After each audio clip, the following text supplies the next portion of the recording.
आखिर कैसे हुई थी रोल्स रॉयस कंपनी की शुरुआत और कैसे एक गरीब बच्चे ने दुनिया की सबसे बड़ी लग्जरी कार कंपनी बना दी? तो आइए जानते हैं रोल्स रॉयस की कहानी के बारे में। 1863 में इंग्लैंड के एक छोटे से गांव में हेनरी रॉयस का जन्म हुआ था।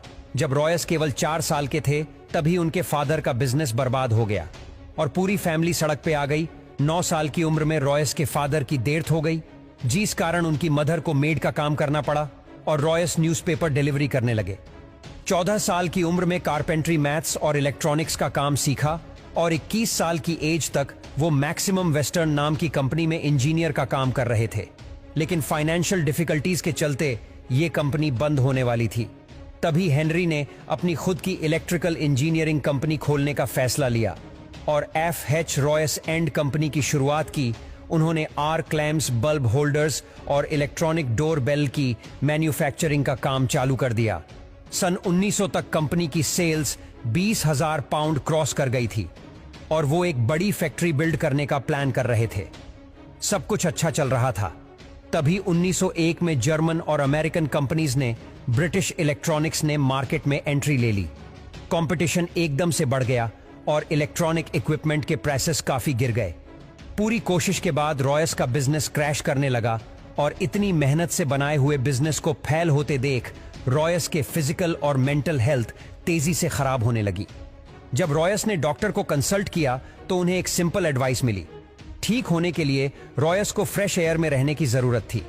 साथ में उन्हें एक कार खरीदने की सलाह दी गई ताकि वो अपनी बॉडी को बिना स्ट्रेन दिए ट्रैवल कर सके। रॉयस ने डेकाविल नाम की एक फ्रेंच मेड कार भी खरीद ली। ये कार काफी आवाज करती थी, ब्रेक्स इनइफेक्टिव थे और ओवर हीटिंग जैसी प्रॉब्लम्स भी थी।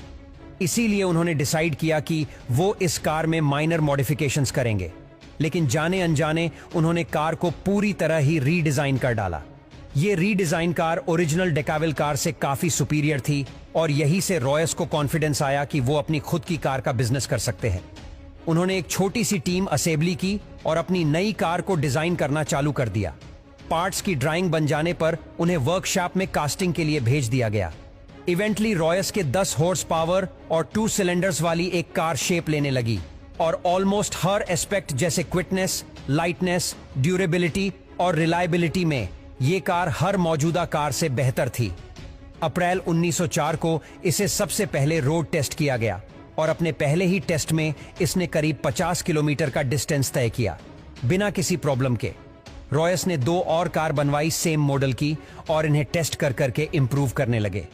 मार्च 1906 में रॉयस और चार्ल्स रोल्स के साथ पार्टनरशिप की और इस कार का नाम था रोल्स रॉयस और सबसे पहले 4 रोल्स रॉयस 10, 15, 20 और 30 हॉर्स पावर वाली मॉडल्स बनाई और रोल्स ने आइल ऑफ मैन टूरिस्ट ट्रॉफी जैसे प्रेस्टिजियस टूर्नामेंट में पार्टिसिपेट किया और रेस को जीता भी।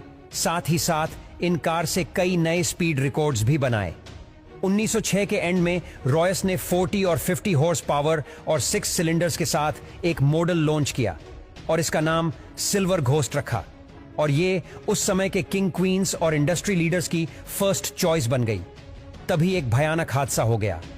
1910 में एक प्लेन क्रैश में 32 साल के चार्ल्स रोल्स ने अपनी जान गंवा दी। तभी रॉयस को और एक झटका लगा।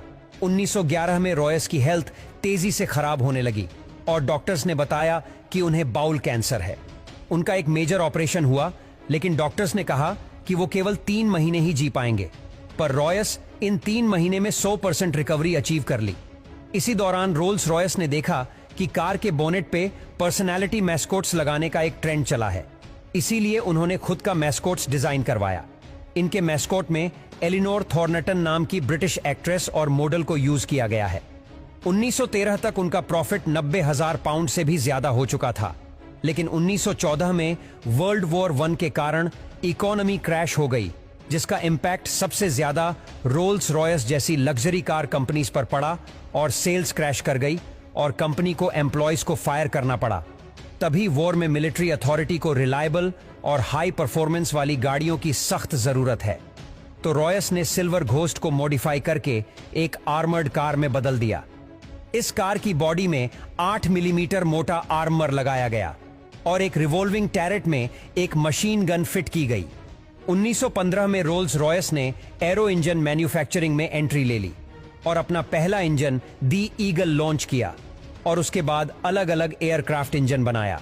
अगले 15 साल रॉयस ने कार और एरो इंजन दोनों पे फोकस किया और 22 अप्रैल 1933 को 70 साल के सर हेनरी रॉयस ने अपनी आखिरी सांसें ली। तो दोस्तों, ये थी रोल्स रॉयस की सक्सेस कहानी।